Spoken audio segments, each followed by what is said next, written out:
लेकिन बहुत सारे लोगों के लिए यह घटना हेडलाइन बनने की योग्यता नहीं रखती। हमारे देश में किसी व्यक्ति की मौत भी खबर तब बनती है जब उसके धर्म और जाति के बारे में पता लगा लिया जाता है। पहले हम ये पता लगाते हैं, चेक करते हैं कि मरने वाले का धर्म क्या था, जाति क्या थी, फिर उसके हिसाब से खबर बनती है। ऐसे में एक जानवर की मौत तो हमारे देश के पत्रकारों के लिए कभी बड़ी खबर बन ही नहीं सकती।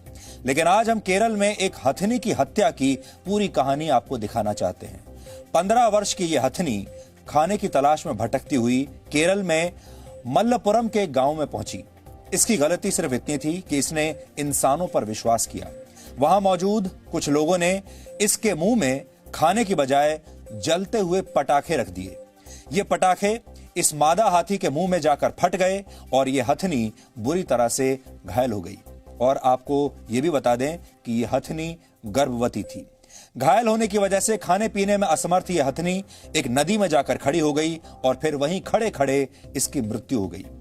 लेकिन यह सिर्फ एक जानवर की नहीं बल्कि इंसानियत की मृत्यु है। इसलिए आज इस पर बात करना बहुत जरूरी है। इसके बाद हम इस साल फरवरी में दिल्ली में हुए दंगों की बात करेंगे। हम पहले से आपको यह कहते आए हैं कि दिल्ली के दंगे एक बहुत बड़ी साजिश थे और अब यह बात सच साबित हो रही है। लेकिन अब तक आप सबको यही बताया गया कि ये दंगे एक खास संप्रदाय के साथ हुई नाइंसाफी की वजह से हुए। आपको यही बताया गया कि ये दंगे समाज में फैले असंतोष का नतीजा हैं और इसके पीछे की वजह दो समुदायों के बीच कम होती सद्भावना है। आपको यही बताया गया कि भारत कितना असहनशील हो गया है और बहुत सारे लोगों ने यह नैरेटिव सेट करने की कोशिश की कि भारत में मुसलमान सुरक्षित नहीं है। लेकिन इनमें से कोई भी बात सच नहीं है। सच यह है कि ये दंगे प्रायोजित दंगे थे। ये दंगे एक बहुत बड़ी राजनीतिक साजिश के तहत करवाए गए थे और इसमें टुकड़े टुकड़े गैंग और कुछ नेताओं का हाथ था। आज हम इस मामले में पिछले 2 दिनों में कोर्ट में दाखिल हुई 4 चार्जशीट्स का विश्लेषण करेंगे। इस विश्लेषण से आप ये समझ जाएंगे कि दिल्ली में आखिर हुआ क्या था और जो बात आपको बताई गई थी वो कितनी बड़ी झूठ थी। और आखिर में हम आपको यह बताएंगे कि कैसे आजाद भारत के पहले प्रधानमंत्री जवाहरलाल नेहरू ने उस समय के सेना प्रमुख जनरल थिमैया की उस सलाह को नजरअंदाज कर दिया जिसका खामियाजा भारत ने 1962 में चीन के साथ युद्ध में हार कर चुकाया। लेकिन सबसे पहले आज की तमाम बड़ी खबरें नॉन स्टॉप न्यूज में। भगोड़े विजय माल्या की जल्द भारत वापसी हो सकती है। विजय माल्या के खिलाफ मुंबई में केस दर्ज है, इसीलिए उसे मुंबई लाया जाएगा। माल्या के प्रत्यर्पण की सारी कानूनी प्रक्रिया पूरी हो चुकी है। ब्रिटेन के कोर्ट ने 14 मई को विजय माल्या के भारत प्रत्यर्पण पर आखिरी मोहर लगाई थी। नियम के मुताबिक भारत सरकार को माल्या के प्रत्यर्पण की मंजूरी मिलने की तारीख से 28 दिन के भीतर ब्रिटेन से लाना है। सूत्रों के मुताबिक प्रवर्तन निदेशालय और सीबीआई विजय माल्या को रिमांड पर लेने की तैयारी कर चुकी है। सूत्रों के मुताबिक विजय माल्या को मुंबई की आर्थर रोड जेल में रखे जाने की तैयारी है। विजय माल्या पर 17 बैंकों के 9,000 करोड़ रुपए बकाया है। महाराष्ट्र में निसर्ग तूफान का खतरा टल गया है। तूफान अब नासिक की तरफ बढ़ रहा है। हालांकि तूफान से एक व्यक्ति की मौत हो गई। निसर्ग तूफान करीब 1 बजे महाराष्ट्र के अलीबाग के तटीय इलाकों से टकराया। तूफान की वजह से मुंबई, रायगढ़, रत्नागिरी समेत कई इलाकों में इमारतों को नुकसान पहुंचा। तेज हवा की वजह से मुंबई के कई इलाकों में सड़कों पर पेड़ गिर गए। तूफान की वजह से समुद्र में ऊंची लहरें भी देखने को मिली। वहीं तूफान को लेकर गुजरात अलर्ट पर है। एनडीआरएफ और एसडीआरएफ की टीमें तैनात हैं। भारत के साथ सीमा विवाद को लेकर चीन का आधिकारिक बयान आया है। चीन के विदेश मंत्रालय की तरफ से कहा गया है कि सीमा पर हालात स्थिर और नियंत्रण में है। चीनी विदेश मंत्रालय ने कहा कि बातचीत से मसले का हल किया जाएगा। चीन की तरफ से साफ तौर पर कहा गया है कि किसी भी मुद्दे पर विवाद सुलझाने के लिए तीसरे पक्ष की जरूरत नहीं है। इससे पहले अमेरिकी राष्ट्रपति डोनाल्ड ट्रंप ने भारत और चीन के बीच सीमा विवाद सुलझाने के लिए मध्यस्थता की पेशकश की थी। वहीं रूस ने कहा कि क्षेत्रीय स्थिरता के लिए भारत और चीन के अच्छे संबंधों का होना जरूरी है। इस बीच पाकिस्तान के ग्वादर पोर्ट की सैटेलाइट तस्वीरों से ये बात सामने आई है कि यहाँ चीन अपना नेवल बेस मजबूत कर रहा है। चीन ग्वादर पोर्ट के आसपास हाई सिक्योरिटी कंपाउंड बना रहा है। ग्वादर और कराची के पास चीन के इंजीनियर निर्माण कार्य में जुटे हुए हैं। भारत चीन सीमा विवाद पर कांग्रेस सांसद राहुल गांधी ने सरकार को घेरा है। राहुल ने ट्वीट कर सरकार से सवाल किया है कि क्या सरकार इसकी पुष्टि कर सकती है कि चीन का कोई सैनिक भारतीय सीमा में दाखिल नहीं हुआ। मैं प्रधानमंत्री जी से जानना चाहता हूं, देश नहीं झुकने दूंगा। कहाँ है आपका वो नारा? इस पर आपकी तरफ से चुप्पी कहीं न कहीं हमारी कमजोरी दर्शा रही है। बीजेपी ने राहुल गांधी के बयान पर सवाल उठाते हुए कहा कि राहुल अपनी पार्टी में ही लोगों के लिए मजाक बन जाते हैं। राहुल को तो कुछ न कुछ सवाल खड़ा करना, जो वो खुद ही अपनी पार्टी में और लोगों के सामने किस तरह से मजाक बन जाता है। और राहुल जी को एहसास नहीं है कि ये 62 का भारत नहीं है जो कांग्रेस के समय एक बहुत बड़ी क्षेत्रफल का उन्होंने कब्जा कर लिया। अब हम 1 इंच भी नहीं देंगे। मोदी कैबिनेट ने आज किसान और देश में निवेश को लेकर अहम फैसले लिए। सरकार ने कुल 6 फैसले लिए, जिनमें से 3 किसानों के लिए हैं। सरकार ने आवश्यक वस्तु अधिनियम में संशोधन को मंजूरी दे दी है। अब किसान सीधे अपनी फसलें किसी भी बाजार में बेच सकेंगे। आवश्यक वस्तु अधिनियम से प्याज, तेल, तिलहन, आलू को बाहर कर दिया गया है। अनाज, तेल, तिलहन, दाल, प्याज, आलू ऐसी वस्तुएं इसेंशियल कमोडिटीज एक्ट से बाहर कर दिए गए। किसानों को अब ज्यादा दाम मिलने पर अपनी उपज आपसी सहमति के आधार पर बेचने की आजादी होगी। कैबिनेट में एक देश एक बाजार पर भी चर्चा हुई। देश में अब इसके लिए कानून बनेगा। 10,000 नए एफपीओ बनाने का कार्यक्रम प्रारंभ किया है। इस पर लगभग 6,866 करोड़ रुपए का खर्च आएगा। यह भी एक तौर से सरकार की तरफ से खेती के क्षेत्र में एक बड़ा निवेश है। देश में ज्यादा निवेश हो, इसके लिए हर मंत्रालय में प्रोजेक्ट डेवलपमेंट सेल होगा। कोलकाता पोर्ट को श्यामा प्रसाद मुखर्जी नाम देने का भी फैसला लिया गया है। भारत में कोरोना संक्रमितों की संख्या 2 लाख के पार हो गई है। कोरोना से देश में अब तक 2,07,615 लोग संक्रमित हुए हैं, जबकि 5,815 लोगों की मौत हुई है। कोरोना संक्रमण से अब तक 1,03,000 लोग ठीक हुए हैं, जबकि अब भी 1,01,000 मरीजों का इलाज जारी है। वहीं दिल्ली में कोरोना संक्रमितों की संख्या 22,000 के पार हो गई है, जबकि महाराष्ट्र में कोरोना के 74,000 से ज्यादा मामले हैं। मुंबई में संक्रमितों की संख्या 43,000 के पार है। दिल्ली पुलिस की क्राइम ब्रांच ने दिल्ली दंगों के मामले में एक और चार्जशीट दायर की है। ये चार्जशीट चांदबाग इलाके में दंगों के दौरान 25 फरवरी को आईबी कर्मचारी अंकित शर्मा की हत्या से जुड़ी है। इस चार्जशीट में अंकित की हत्या में बड़ी साजिश की बात सामने आई है। पुलिस की चार्जशीट के मुताबिक अंकित शर्मा के शरीर पर 51 चोट के निशान मिले हैं। अंकित की हत्या में 10 लोग शामिल थे। इसमें आम आदमी पार्टी से निलंबित पूर्व पार्षद ताहिर हुसैन का नाम भी शामिल है। चार्जशीट के मुताबिक जिस भीड़ ने अंकित शर्मा की हत्या की, उस भीड़ का नेतृत्व ताहिर हुसैन ही कर रहा था। कल ही दिल्ली पुलिस ने दिल्ली दंगों पर चार्जशीट दायर की थी, जिसमें ताहिर को दिल्ली दंगों का मास्टरमाइंड माना था। चार्जशीट में अभी तक जो दिखाया गया वो कहीं नहीं दिखाया गया है कि ताहिर हुसैन प्राइम अक्यूज्ड है। ऐसे कुछ एलिगेशन हैं कि ताहिर हुसैन ने कुछ दंगों के लिए कॉन्स्पिरेसी करी। दिल्ली पुलिस की चार्जशीट में दिल्ली दंगों के तार निजामुद्दीन मरकज से जुड़ते दिख रहे हैं। चार्जशीट के मुताबिक आरोपी फैजल फारूकी दंगों से एक दिन पहले देवबंद गया था। फैजल निजामुद्दीन मरकज, पीएफआई, पिंजरा तोड़ और जामिया कोऑर्डिनेशन कमेटी से लगातार संपर्क में था। जम्मू कश्मीर के पुलवामा में सुरक्षा बलों ने 3 आतंकियों को मार गिराया। मारे गए आतंकियों में जैश-ए-मोहम्मद के टॉप कमांडर और आईईडी बनाने में माहिर अब्दुल रहमान उर्फ फौजी भाई भी शामिल था। फौजी भाई मसूद अजहर का रिश्तेदार था। 14 फरवरी 2019 को पुलवामा में सीआरपीएफ के काफिले पर जिस कार से हमला किया गया था, उसमें आईईडी लगाने वाली टीम में फौजी भाई शामिल था।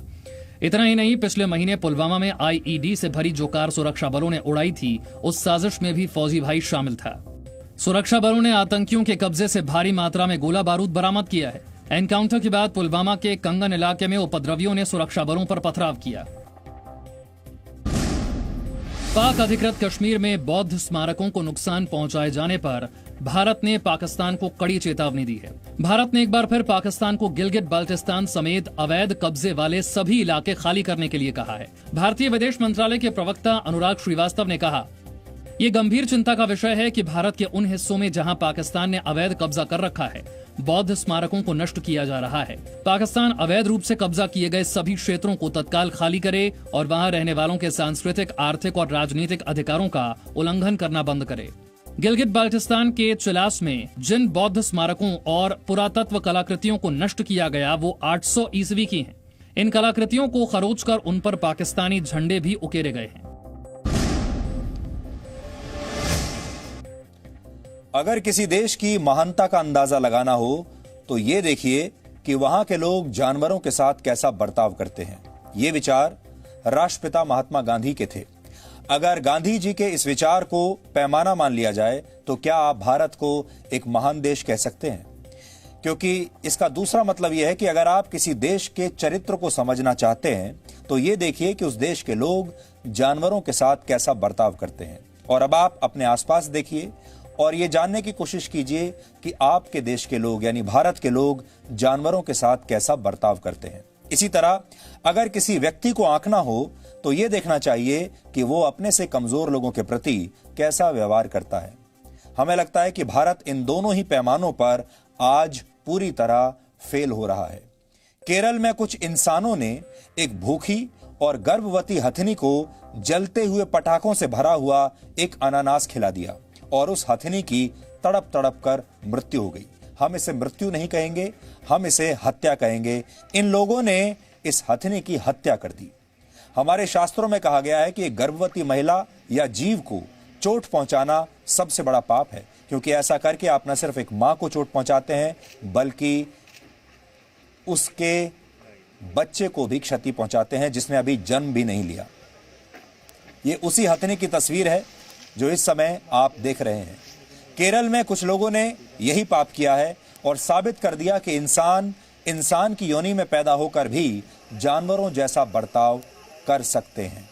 केरल भारत का सबसे साक्षर राज्य है जहां 90% से ज्यादा लोग पढ़ना लिखना जानते हैं, लेकिन इन पढ़े लिखे लोगों ने यह प्रमाण दे दिया कि पढ़े लिखे इंसान भी किस हद तक गिर सकते हैं और ये इंसान जानवरों से भी बदतर हो सकते हैं। ये विडंबना है कि जब कोई इंसान अमानवीय व्यवहार करता है तो हम उसे जानवर कहते हैं। अक्सर आपने ये सुना होगा, हम कहते हैं कि जानवरों की तरह मत बनो, लेकिन सच ये है कि जानवर क्रूरता नहीं करते।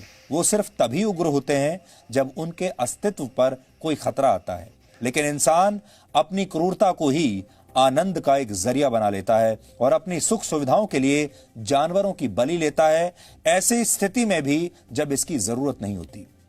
केरल के मल्लपुरम जिले में बिल्कुल ऐसा ही हुआ, जहां एक मादा हाथी भोजन की तलाश में भटकते हुए जंगल से एक गांव में पहुंच गई और आरोपों के मुताबिक कुछ लोगों ने उसे खाने की बजाय जलते हुए पटाखों से भरा हुआ एक अनानास दे दिया।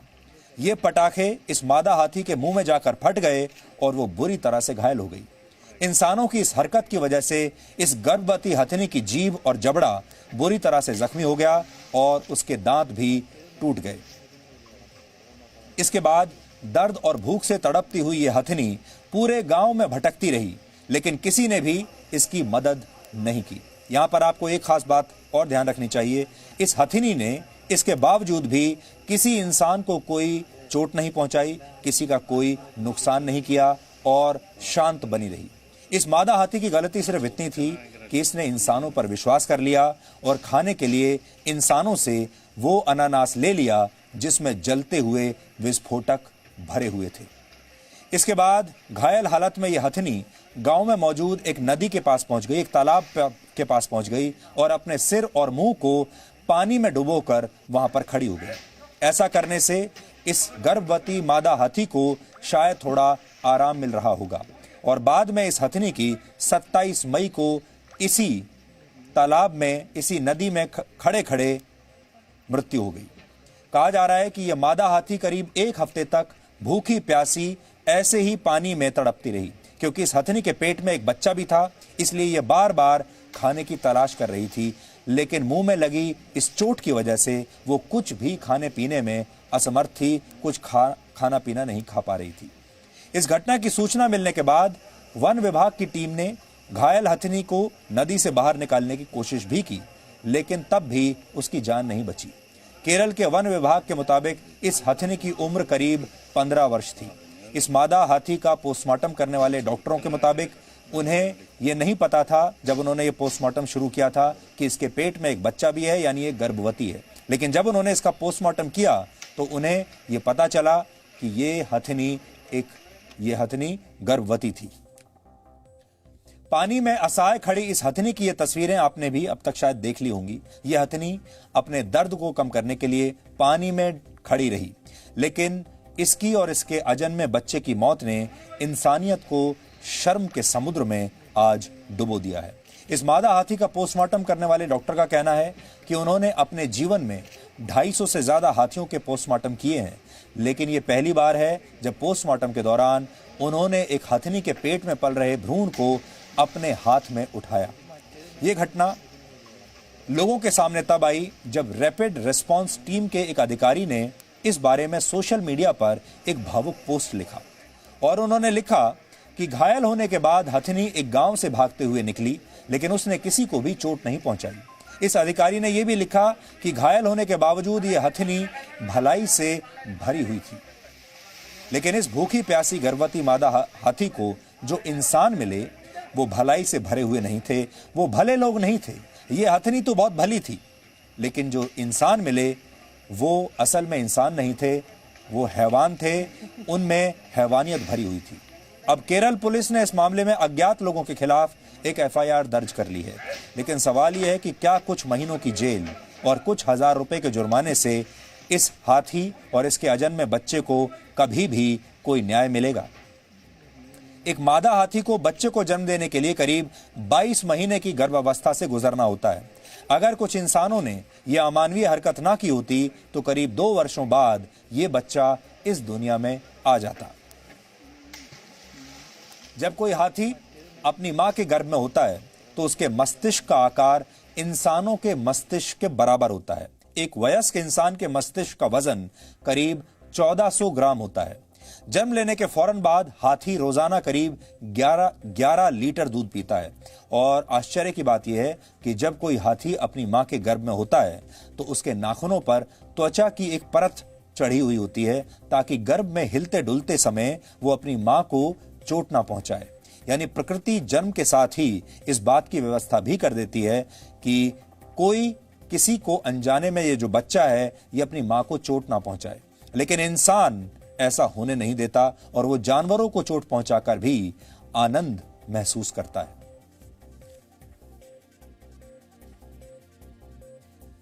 इंसानों ने एक हाथी के साथ कैसे विश्वासघात किया और इस मादा हाथी ने कैसे नदी में खड़े खड़े दम तोड़ दिया, ये आप देख चुके हैं। अब आप 2 तस्वीरें एक साथ देखिए। एक तस्वीर केरल की एक नदी में चुपचाप मौत का इंतजार कर रही इस हथिनी की है, जबकि दूसरी तस्वीर एक ऐसे हाथी की है जिसने नदी में डूब रहे एक इंसान की जान बचा ली। इन तस्वीरों में दिख रही ये छोटी मादा हाथी आपको जो दिख रही है इसका नाम है खामला। खामला थाईलैंड के एलिफेंट नेचर पार्क में रहती है और जैसे ही इस हथिनी ने देखा कि डेरेक नाम का इसका एक दोस्त पानी में डूब रहा है तो ये हथिनी उसे बचाने के लिए पानी में कूद गई। दरअसल डेरेक ने वर्ष 2015 में खामला को एक बार मरने से बचाया था। खामला ये बात कभी भूली नहीं और अपने प्रिय इंसान को बचाने के लिए बिना सोचे समझे इस नदी में कूद गई। हालांकि डेरेक सिर्फ डूबने का नाटक कर रहे थे, लेकिन इन तस्वीरों ने यह बता दिया कि इंसानों और जानवरों की संवेदना के बीच क्या अंतर होता है। वो एक जानवर है, लेकिन उसके बावजूद भी वो अपने इंसान दोस्त को बचाने के लिए नदी में कूद पड़ी। अफसोस इस बात का है कि भारत में कानून भी जानवरों की ज्यादा मदद नहीं कर रहे। हालांकि किसी जानवर को नुकसान पहुंचाना या उसे मार डालना अपराध की श्रेणी में हमारे देश में आता है, लेकिन ऐसा करने वाले बहुत कम लोगों को कोई सजा हो पाती है। वाइल्ड लाइफ प्रोटेक्शन एक्ट 1972 के तहत जानवरों को मारने पर 3 वर्ष तक की सजा और 25,000 रुपए तक का जुर्माना हमारे देश में हो सकता है और दोबारा ऐसा करने पर 7 साल तक की सजा हो सकती है। भारतीय संविधान के आर्टिकल 51A(G) में लिखा है कि जानवरों के प्रति दया दिखाना भारत के लोगों का मूल कर्तव्य है।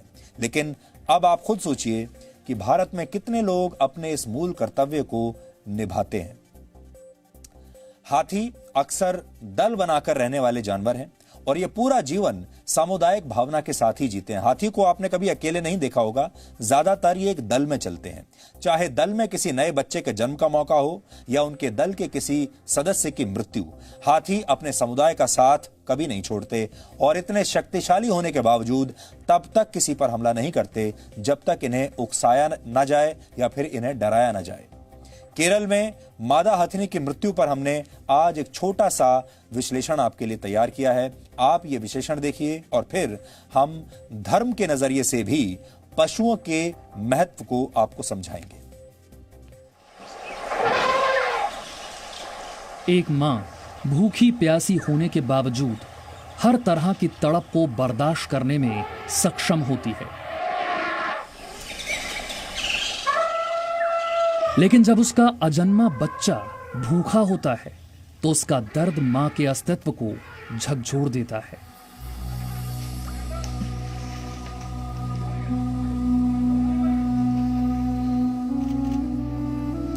नदी में सिर डुबोकर खड़ी इस हथनी ने दर्द की वजह से अपना चेहरा पानी में डुबो लिया, या इंसानों के विश्वासघात ने इसे इस स्थिति में पहुंचा दिया, इसका फैसला तो आप ही करें। लेकिन ऐरावत के इस देश में हिकारत भरी इस घटना ने पूरी इंसानियत को शर्मसार कर दिया है। We actually got the information from local people that there is injured, elephant, single elephant roaming around close to the buffer area. I mean, between the private and the forests. So when our staff went to saw, they saw that the lower jaw portion was exposed, and the animal was not feeding. It was moving around. Then after some time, the animal was lying down. Then I think on 24th we got information that the elephant had come down and came into this stream. So even then also there was no, the animal did not take any solid matter, only water. It was very weak. Or if you saw it before we could take the animal out, the animal had collapsed. हाथी इंसानों की तरह बेदिल नहीं होते।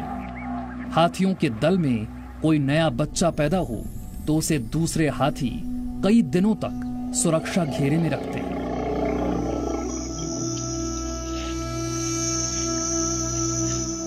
इसी तरह दल के किसी सदस्य की मौत हो जाने पर पूरा झुंड उस पर अफसोस जाहिर करता है, लेकिन इंसान शायद ही किसी जानवर की मौत पर अफसोस जाहिर करता है। वो जानवरों का इस्तेमाल अपने मनोरंजन, अपने ऐशो आराम, अपनी खुशी के लिए करता है।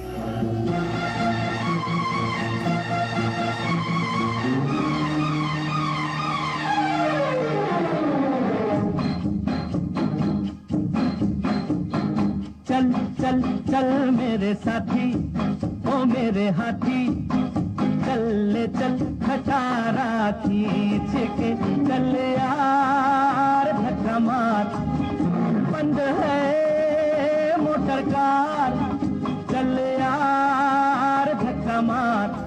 हाथी ही क्या, कोई भी जानवर तब तक हमारा साथी नहीं बन सकता जब तक हम उसे सिर्फ उसके बेजुबान और कमजोर होने की सजा देते रहें।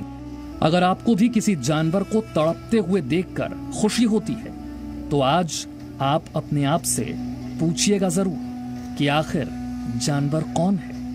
ब्यूरो रिपोर्ट, जी मीडिया। अब यहां आपके मन में यह सवाल भी उठ रहा होगा कि इस हथनी की हत्या के लिए आखिर कौन जिम्मेदार है। आज हमने ये बात भी पता लगाने की कोशिश की। केरल पुलिस अभी इस मामले के आरोपियों को गिरफ्तार अभी तक नहीं कर पाई है, यानी केरल की पुलिस भी काफी हद तक इसके लिए जिम्मेदार है। हमारे जैसे लोगों के खिलाफ एफआईआर लिखने में केरल पुलिस को कुछ मिनट लगते हैं, लेकिन जहां एफआईआर होनी चाहिए, जहां लोगों को पकड़ा जाना चाहिए, वहां केरल पुलिस काम नहीं करती। इसके अलावा जिस इलाके में यह घटना हुई है वहां के वन्य अधिकारी भी इस घटना के लिए पूरी तरह से जिम्मेदार हैं, क्योंकि वो समय रहते इस हथनी के बारे में पता नहीं लगा पाए और ना ही इसकी जान बचा पाए।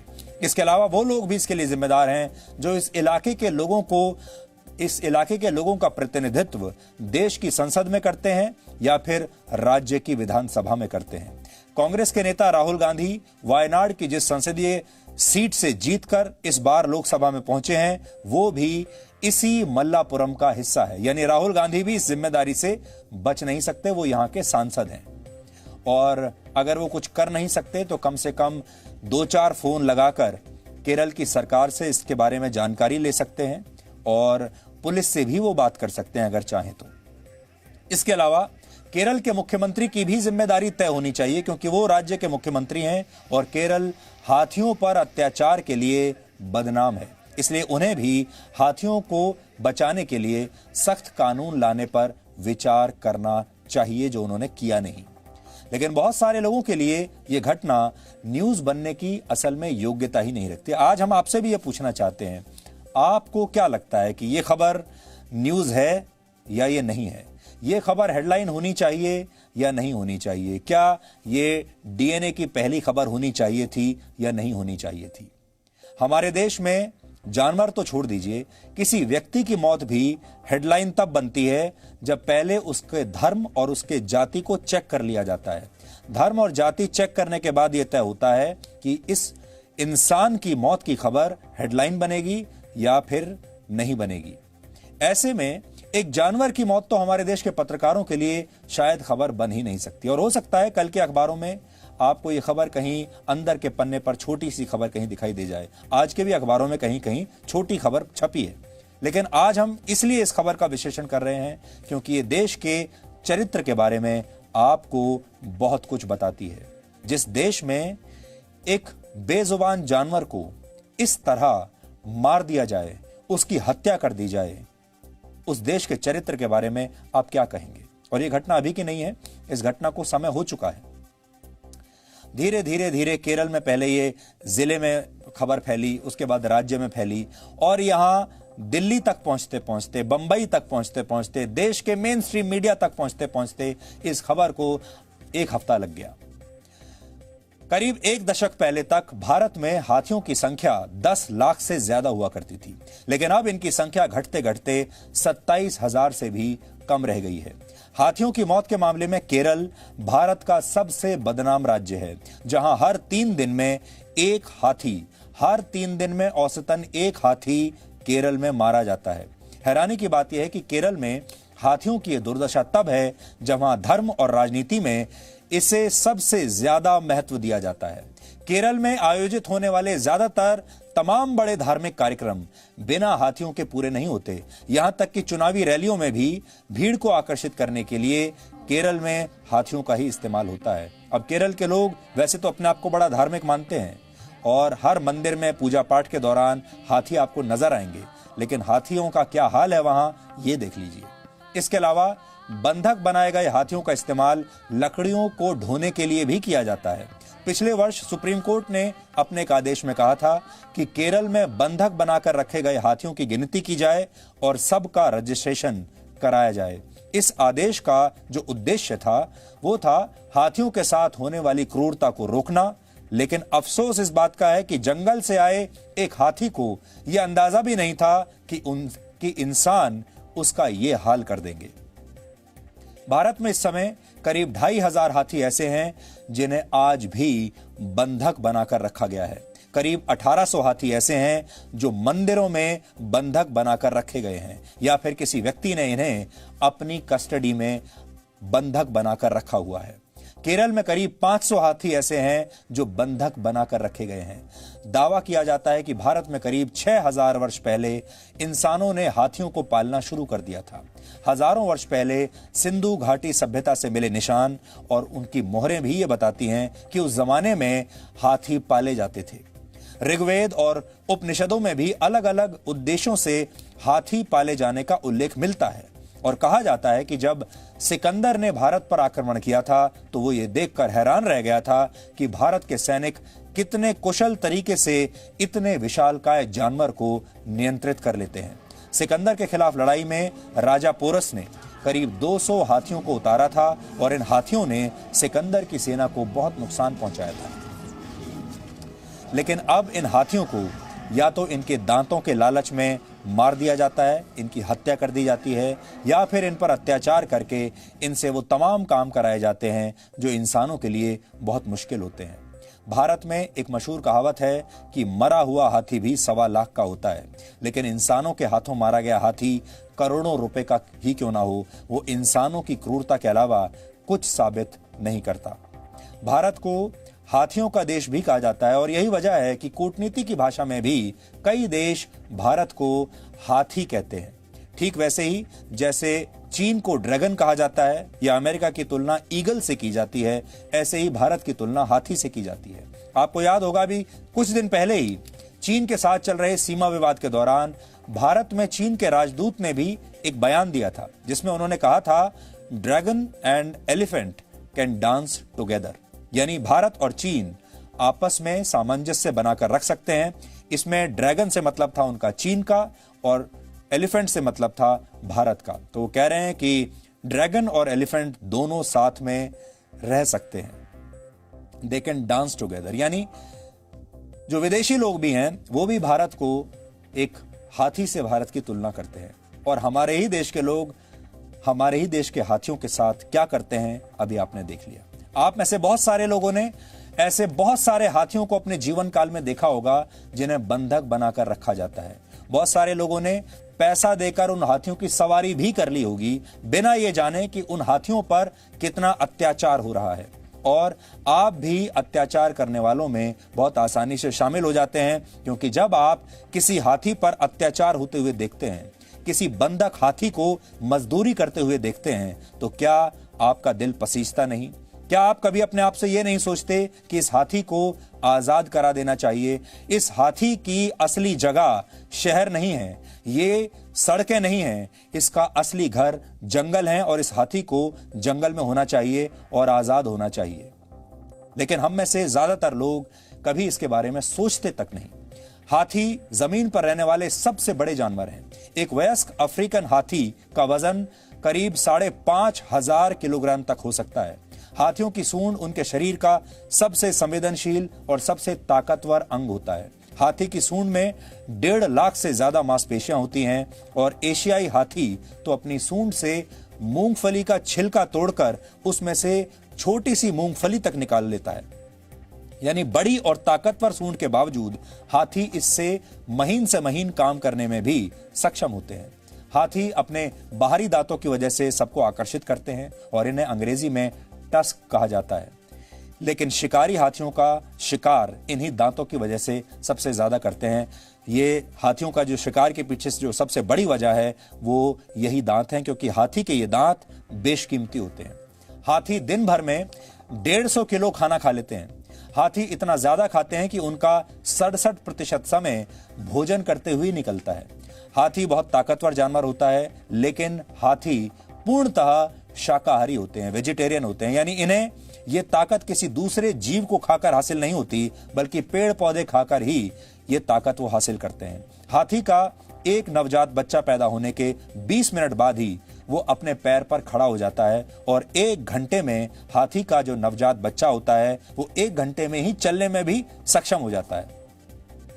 कहते हैं हाथियों को सब कुछ याद रहता है, यानी वो कोई बात कभी भूलते नहीं है।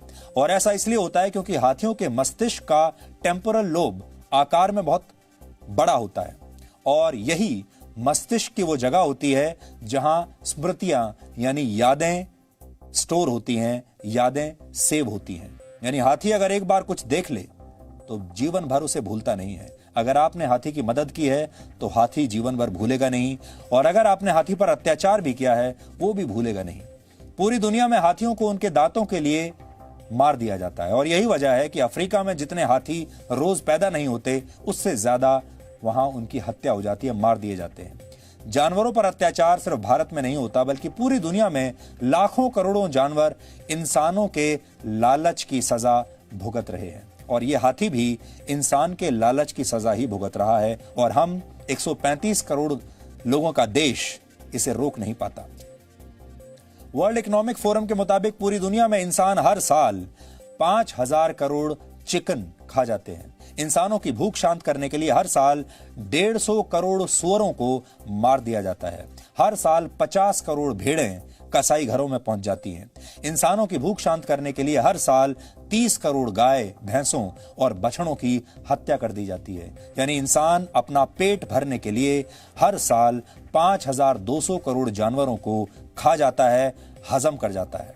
आप इसे ऐसे भी समझ सकते हैं कि हर दिन दुनिया भर में 14 करोड़ 25 लाख जानवरों की हत्या इंसानों की भूख मिटाने के लिए की जाती है, और दुनिया के सबसे बड़े संहार में दुनिया का लगभग हर देश भागीदार है, और हम तो ये कहेंगे हर इंसान भी परोक्ष रूप से डायरेक्टली या इनडायरेक्टली इसमें भागीदार है।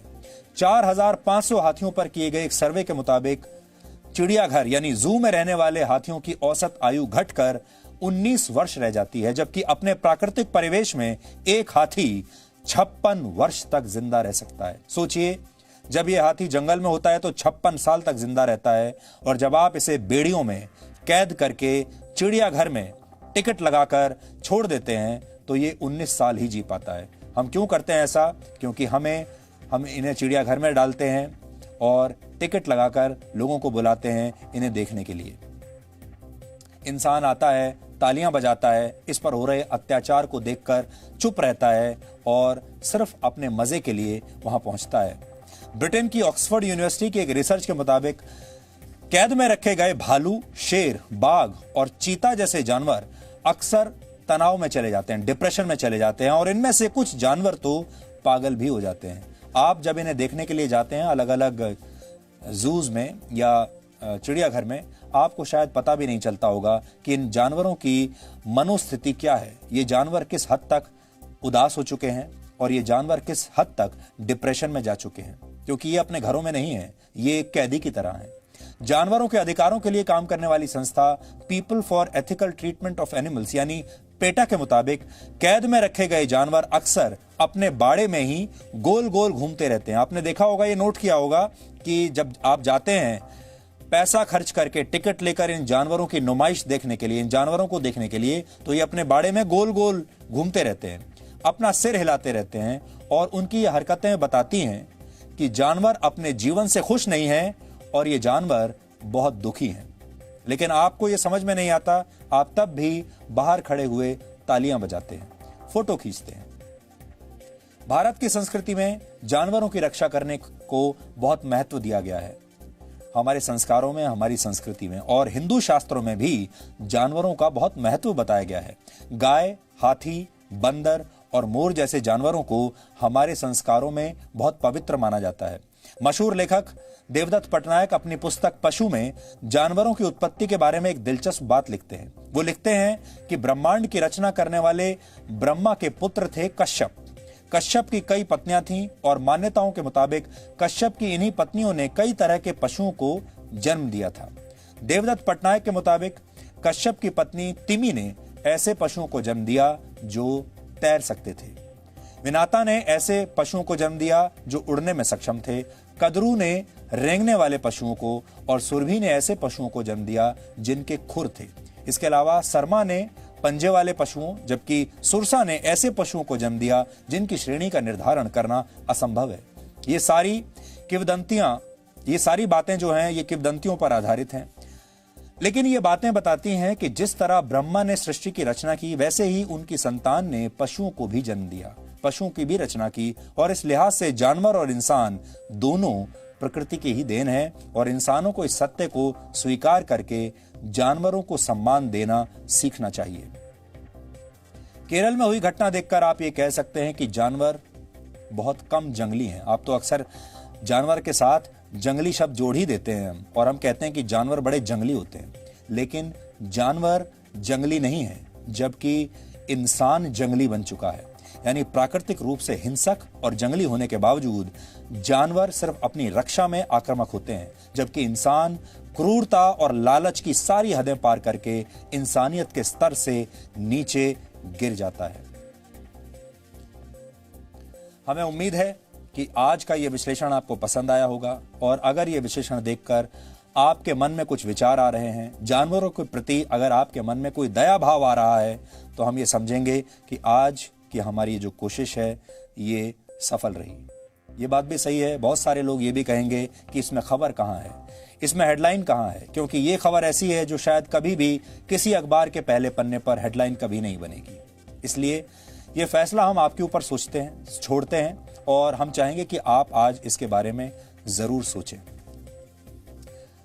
अब हम एक और ऐसी खबर आपको दिखाना चाहते हैं जो असल में खबर तो है ही, लेकिन उसके मायने बहुत बड़े हैं। आपको याद होगा भारत की राजधानी दिल्ली में 3 महीने पहले किस तरह से दंगे हुए थे। दंगों की प्लानिंग की गई थी और तब हमने आपको यह कहा था कि ये दंगे इसलिए नहीं हैं जो कि आपको बताया जा रहा है। ये दंगे बहुत प्लानिंग के साथ किए गए हैं और ये दंगे एक साजिश हैं। और आज हमें आपको ये बात बताते हुए बहुत खुशी हो रही है, संतुष्टि हो रही है कि ये बात सच साबित हो गई है कि ये दंगे एक साजिश का नतीजा हैं। दिल्ली पुलिस की चार्जशीट में वही बातें लिखी गई हैं जो बातें दंगों के वक्त जी न्यूज आप सबके सामने लेकर आया था। आज दिल्ली पुलिस ने इन दंगों में अंकित शर्मा की हत्या के मामले में चार्जशीट दाखिल की है। आपको याद होगा 26 वर्ष के अंकित शर्मा की दिल्ली के चांदबाग इलाके में हत्या करके उनके शव को नाले में फेंक दिया गया था। आपको अगर आप भूल गए होंगे तो हम आपको बता देते हैं। वैसे हमारे देश में जो लोग हैं उनकी याददाश्त बड़ी कमजोर होती है, इसलिए दोबारा से याद करा देते हैं। अंकित शर्मा इंटेलिजेंस ब्यूरो यानी आईबी में काम करते थे, आईबी के कर्मचारी थे और उनकी हत्या के पीछे आम आदमी पार्टी के पूर्व नेता और पार्षद ताहिर हुसैन की साजिश तब बताई गई थी। दंगाइयों ने उन्हें पकड़ लिया था, उसके बाद उनकी हत्या की और उनके शव को गंदे नाले में फेंक दिया था। आज चार्जशीट में यही बातें कही गई हैं कि अंकित शर्मा की हत्या के पीछे एक बहुत गहरी साजिश थी। ताहिर हुसैन और उसके लोगों ने खास तौर पर अंकित को निशाना बनाया और ऐसा उन्होंने इसलिए किया था क्योंकि अंकित शर्मा उस इलाके में एक जाना माना नाम था। अंकित 25 फरवरी की शाम 5 बजे ताहिर हुसैन के घर के बाहर जुटे दंगाइयों को समझाने के लिए गया था, क्योंकि ताहिर हुसैन के घर से ही ईंट पत्थर और पेट्रोल बम बाहर लोगों पर फेंके जा रहे थे। उस वक्त ताहिर हुसैन अपने उसी मकान पर था और वो भीड़ को लोगों की हत्या करने के लिए उकसा रहा था। यहां मैं नाम नहीं लेना चाहता, लेकिन अब आप समझ गए होंगे कि ताहिर हुसैन दंगाइयों को किस संप्रदाय के लोगों की हत्या करने के लिए उकसा रहा था। ताहिर हुसैन ने ही अंकित को पकड़ने के लिए इस भीड़ को उकसाया, आदेश दिया और उसके उकसाने पर 20 से 25 दंगाइयों ने अंकित शर्मा को पकड़ लिया और उसे खींचकर चांदबाग पुलिया के पास लेकर गए। वहां पर एक पुलिया है उसी इलाके में जहां पर उन्होंने अंकित की हत्या कर दी, उस पुलिया पर। और उस पुलिया के ठीक पीछे एक नाला है कि वो असल में जो पुलिया है वो नाले के ऊपर ही बनी हुई है, बहुत ही गंदा नाला है। और फिर हत्या करके उन्होंने इस शव को अंकित शर्मा के उसी नाले में फेंक दिया। इन दंगाइयों के हाथों में ईंट पत्थर तो थे ही, लोहे की रॉड थी, लाठी और डंडे थे और चाकू थे। इन लोगों ने अंकित शर्मा को पहले पीटा, फिर चाकुओं से उसके शरीर पर कई वार किए और हत्या करके अंकित के शव को वहीं उस गंदे नाले में फेंक दिया। इसी नाले से अगले दिन अंकित शर्मा का शव मिला था। पोस्टमार्टम की रिपोर्ट के मुताबिक अंकित शर्मा के शरीर पर 51 घाव थे। अंकित शर्मा के शव को नाले में फेंकते हुए दंगाइयों का एक वीडियो भी पुलिस को बाद में मिला था। पुलिस ने अंकित के हत्यारों के खून से सने कपड़े और हत्या में इस्तेमाल चाकू भी बाद में बरामद किए। अंकित पर चाकू से हमला करने वाले शख्स का नाम सलमान है, जो इस केस में मुख्य आरोपी है। सलमान, चार्जशीट के मुताबिक सलमान ने कबूल किया है कि उसने अंकित पर चाकू से कई वार किए थे और अपने साथियों के साथ मिलकर उसने अंकित के शव को नाले में फेंक दिया था। अंकित के मर्डर केस में 10 आरोपी हैं और ये सभी इस समय जेल में हैं। अंकित की हत्या के मामले में ताहिर हुसैन की साजिश होने की बात हम पहले दिन से आपसे कह रहे थे और आपको याद होगा मैं खुद चांदबाग के उस इलाके में जाकर मैंने ये अपनी आंखों से उस पुलिया को देखा, उन लोगों से मैं मिला, उस नाले को देखा। वहां जाकर हमने आपके लिए रिपोर्टिंग की थी जहां ताहिर हुसैन का वही मकान था जो दंगाइयों का अड्डा बना हुआ था। मैं अंकित शर्मा के घर भी तब गया था। उनका परिवार अंकित की हत्या में ताहिर हुसैन का हाथ होने की बात साफ साफ कह रहा था, लेकिन उस समय का जो मीडिया था, जो मीडिया रिपोर्ट्स आ रही थी, वो ताहिर हुसैन के नाम को दबाकर बैठे हुए थे। जो मीडिया रिपोर्ट्स चल रही थी, जो सारे चैनल पर रिपोर्टिंग चल रही थी, वो आपको ये बता रही थी कि ये जो दंगे हुए हैं ये असल में एक खास समुदाय के साथ हो रही नाइंसाफी की वजह से हुए हैं। ये दंगे नए नागरिकता कानून की वजह से हुए हैं। ये दंगे इसलिए हुए हैं क्योंकि हमारे देश में सांप्रदायिक सौहार्द कम हो गया है और हमारे देश में सांप्रदायिक जो फ्रिक्शन है वो ज्यादा बढ़ती जा रही है। ये दंगे इसलिए हो रहे हैं क्योंकि हमारे देश में मुस्लिम समुदाय असुरक्षित महसूस कर रहा है और उसे लगता है कि उसके साथ नाइंसाफी हो रही है। और सबसे बड़ी बात यह है कि ये दंगे असल में नए नागरिकता कानून के खिलाफ हुए हैं। ये कहकर आपको सारी रिपोर्ट्स दिखाई गई अलग अलग चैनल और अखबारों में और किसी ने भी उस समय यह नहीं बताया कि असल में ताहिर हुसैन इसका मास्टरमाइंड था। हम आपको आज उसी रिपोर्टिंग का एक हिस्सा आज दिखाना चाहते हैं ताकि आपको आज ये समझ में आए कि मीडिया आपको जो बातें बताता है बहुत बार वो पूरी सच नहीं होती, और सच बोलने के लिए बहुत हिम्मत भी चाहिए होती है, और सच बोलने के लिए वहां जाना पड़ता है। सच बोलने के लिए बड़ी मेहनत करनी पड़ती है, ग्राउंड रिपोर्ट करनी पड़ती है, और जो आप देखते हैं जमीन पर वही बात आपको पूरी सच्चाई और ईमानदारी के साथ स्क्रीन पर आकर बोलनी पड़ती है, जो कि हमारे देश में होता नहीं है। तो हम आपको आज बताते हैं कि सबसे पहले हमने ताहिर हुसैन के बारे में इस देश को आपको बताया था, जिसके बाद ताहिर हुसैन पर हत्या का मामला दर्ज हुआ और आज इस मामले में चार्जशीट दाखिल हो गई। और पहले दिन हमने जो आपको खबर दिखाई थी, हमें इस बात की संतुष्टि है कि वो बात सच निकली और उस पर कार्रवाई हुई। नमस्कार नमस्कार।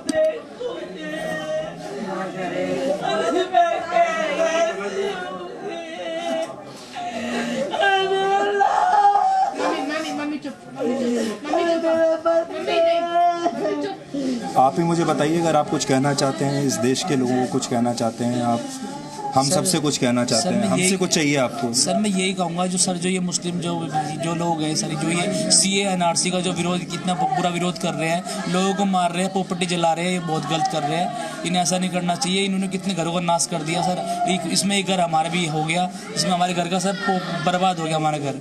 सर भाई सर हमारे लिए ड्यूटी पर थे सर, वो ड्यूटी से आ रहे थे सर, ड्यूटी से आ रहे थे तो उनको यहाँ पे पकड़ लिया। वो बाहर खड़े हुए थे, उनको पकड़ गए, ड्यूटी से आ रहे थे सर। 4:30 बजे के आसपास वो ड्यूटी से आ रहे थे सर। IB में सर्विस करते हैं मेरे भाई, और वो यहाँ पे गली के बाहर पकड़ लिया उनको, पकड़ के उनको खींच के ले गए सर।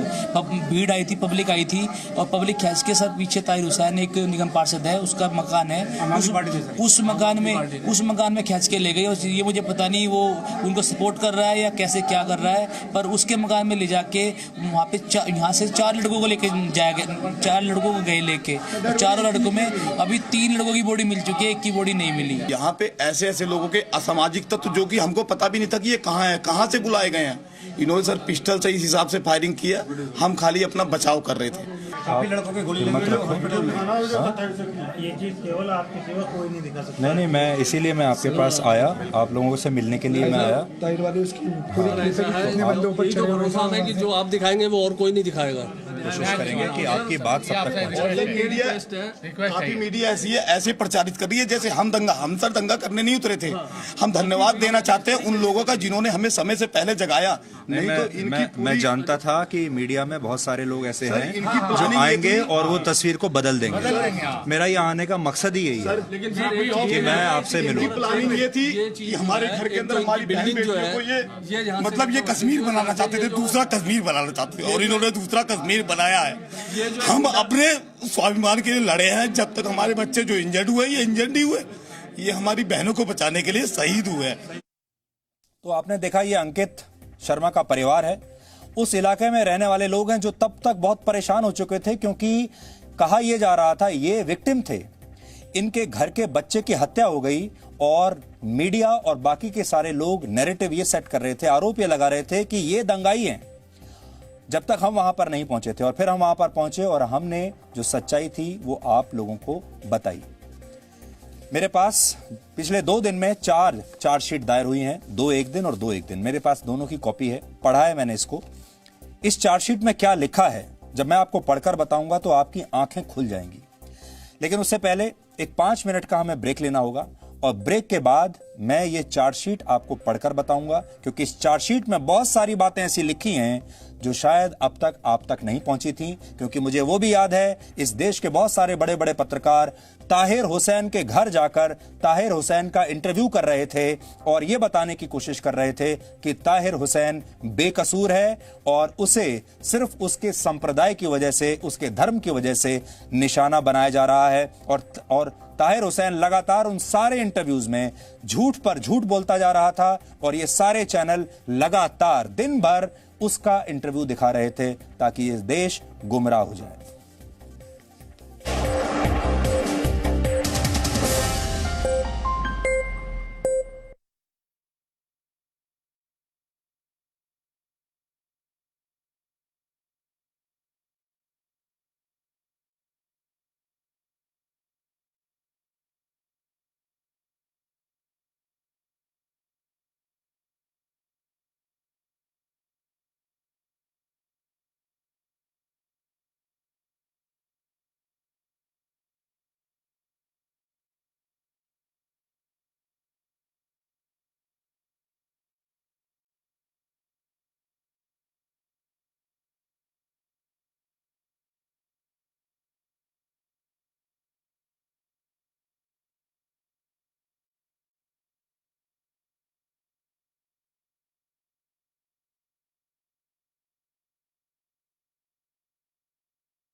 ब्रेक से पहले हम आपको दिल्ली में हुए दंगों का सच बता रहे थे। दिल्ली के दंगों की चार्जशीट ने टुकड़े टुकड़े गैंग और इस देश के डिजाइनर पत्रकारों की पोल खोल दी है। ताहिर हुसैन ने न सिर्फ अंकित शर्मा की हत्या की साजिश रची थी, बल्कि चांदबाग के दंगों का पूरा प्लान भी उसी ने बनाया था। चांदबाग वही जगह है जहां पर दंगे हुए थे दिल्ली में। लेकिन इस जब दंगे हुए और ताहिर हुसैन का नाम जब आया, तब बड़े बड़े पत्रकारों ने ताहिर हुसैन का बचाव करना अपना कर्तव्य मान लिया था। जो हम आपको पहले बता रहे थे, ये सब बड़े बड़े पत्रकार ताहिर हुसैन के घर पहुंच गए और ताहिर हुसैन ने अपने बचाव में जितने झूठ बोले वो सारे इस देश के बड़े बड़े पत्रकारों ने दिखाया उसको और उसे छापा। लेकिन एक जी न्यूज ही ऐसा था जिसने अपनी ग्राउंड रिपोर्टिंग के जरिए पहले दिन से आपको यह बताया था कि चांदबाग के दंगों का आयोजक ताहिर हुसैन है और ये दंगे सुनियोजित साजिश के तहत कराए गए हैं। ये असल में हिंदू मुसलमान दंगे भी नहीं हैं, क्योंकि ये दंगे खास तौर पर पैसा खर्च करके साजिश रच के कराए गए हैं, और वो भी इसलिए क्योंकि उस समय अमेरिका के राष्ट्रपति डोनाल्ड ट्रंप यहां पर आए हुए थे। करीब 3 महीने बाद दिल्ली पुलिस की चार्जशीट में भी यही लिखा है कि ताहिर हुसैन और टुकड़े टुकड़े गैंग की मिलीजुली साजिश से दिल्ली में ये दंगे करवाए गए थे। चांदबाग के दंगों के मामले में जो चार्जशीट दाखिल हुई है उसके मुताबिक दंगे करवाने के लिए ताहिर हुसैन ने अपनी कई फर्जी कंपनियों के जरिए करीब 1 करोड़ 10 लाख रुपया खर्च किया था। यानी दिल्ली के दंगों की जो कीमत थी 1 करोड़ 10 लाख रुपए। ताहिर हुसैन नागरिकता कानून के विरोधी प्रदर्शनकारियों के संपर्क में था जो CAA के खिलाफ प्रदर्शन कर रहे थे। उसने दंगों से पहले 8 जनवरी को JNU के पूर्व छात्र उमर खालिद से शाहीन बाग के धरने में मुलाकात की थी। उमर खालिद का नाम आपने कई बार सुन लिया होगा, और इसी मुलाकात के दौरान जहां उमर खालिद ने उसे अमेरिकी राष्ट्रपति डोनाल्ड ट्रंप के दौरे के वक्त कुछ बड़ा करने यानी दंगों के लिए तैयार रहने के लिए कहा था। सोचिए, उमर खालिद और ताहिर हुसैन शाहीन बाग में मिलते हैं और उमर खालिद ताहिर हुसैन को कहता है कि अमेरिका के राष्ट्रपति आने वाले हैं डोनाल्ड ट्रंप, उस दौरान कुछ बड़ा करना चाहिए। ताहिर हुसैन को यह भी बताया गया था कि इस काम में जो पैसा लगेगा उसमें कट्टरपंथी इस्लामिक संगठन PFI के सदस्य उसकी मदद करेंगे। PFI, आपने ये नाम भी पहले सुन लिया होगा, इस पर भी हमने इन्वेस्टिगेशन की थी, और PFI के कई दफ्तर शाहीन बाग के आसपास ही हैं। चार्जशीट के मुताबिक ये योजना बनाई गई कि जब अमेरिकी राष्ट्रपति डोनाल्ड ट्रंप भारत में होंगे, दिल्ली में होंगे, उसी वक्त दिल्ली में ये दंगे करवाए जाएंगे, जिससे ये बात पूरी दुनिया में फैल जाए और भारत की पूरी दुनिया में बेइज्जती हो, भारत का पूरी दुनिया में अपमान हो। यानी ताहिर हुसैन और टुकड़े टुकड़े गैंग दंगे करवाने के लिए मिलकर काम कर रहे थे। अब हम आपको एक फ्लो चार्ट दिखाना चाहते हैं जिसे इस चार्जशीट में दिखाया गया है और इसके जरिए बताया गया है कि कैसे ताहिर हुसैन CAA और NRC विरोधी प्रदर्शनकारियों और दिल्ली के दंगाइयों के संपर्क में था। और इस चार्ट में अगर आप देखेंगे तो इन लोगों में जिनसे ये संपर्क में था ताहिर हुसैन, इनमें उमर खालिद को छोड़कर ज्यादातर लोगों को गिरफ्तार किया जा चुका है। अब मैं आपको बताता हूं इसमें क्या लिखा है। देखिए, ये फ्लोर चार्ट है। ताहिर हुसैन उमर खालिद के संपर्क में है। उमर खालिद का फोन नंबर इसमें दिया हुआ है। इसके अलावा खालिद सैफी के नाम का एक शख्स है जिससे ताहिर हुसैन संपर्क में है। ये अरेस्ट हो चुका है और ये जगतपुरी दंगे के केस में अरेस्ट हुआ है। फिर वो मोहम्मद अनीस नाम के व्यक्ति से संपर्क में है। इसको भी राजधानी स्कूल दंगे केस में अरेस्ट किया जा चुका है। इसके अलावा उमर खालिद के साथ साथ ताहिर हुसैन किससे बात कर रहा है फोन पर? नताशा नरवाल, जो पिंजरा तोड़ गैंग में है, इसको भी अरेस्ट किया जा चुका है। इसके अलावा वो पिंजरा तोड़ जो इनका NGO है उसमें देवांगना कलिता नाम की लड़की है, उससे संपर्क में है। फिर ये वसीम अकरम त्यागी के संपर्क में है। और जो anti-CAA प्रदर्शनकारी हैं उनमें हाजी मांगटे जो चांदबाग का रहने वाला है, वाजिद खान शाहीन बाग का रहने वाला, डॉक्टर MM अनवर इससे संपर्क में है, हजीबुल हसन जाफराबाद में रहने वाले उससे संपर्क में है, और हाजी बल्लो ये इससे भी संपर्क में है। और इसमें सबके नाम दिए हुए हैं किस किस से ये ताहिर हुसैन फोन पर बात कर रहा है।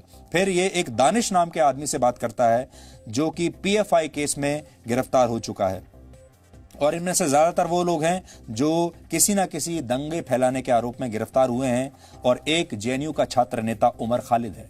उमर खालिद का नाम देखकर यहां पर बिल्कुल भी हैरानी नहीं हुई, क्योंकि ऐसा कैसे हो सकता है कि इस देश को तोड़ने की कहीं साजिश रची जा रही हो और वहां उमर खालिद ना पहुंचे।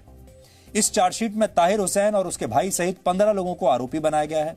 इसमें यह भी बताया गया है कि दंगे भड़काने के लिए चांदबाग में ताहिर हुसैन के घर में पेट्रोल बम और पत्थर इकट्ठा किए गए।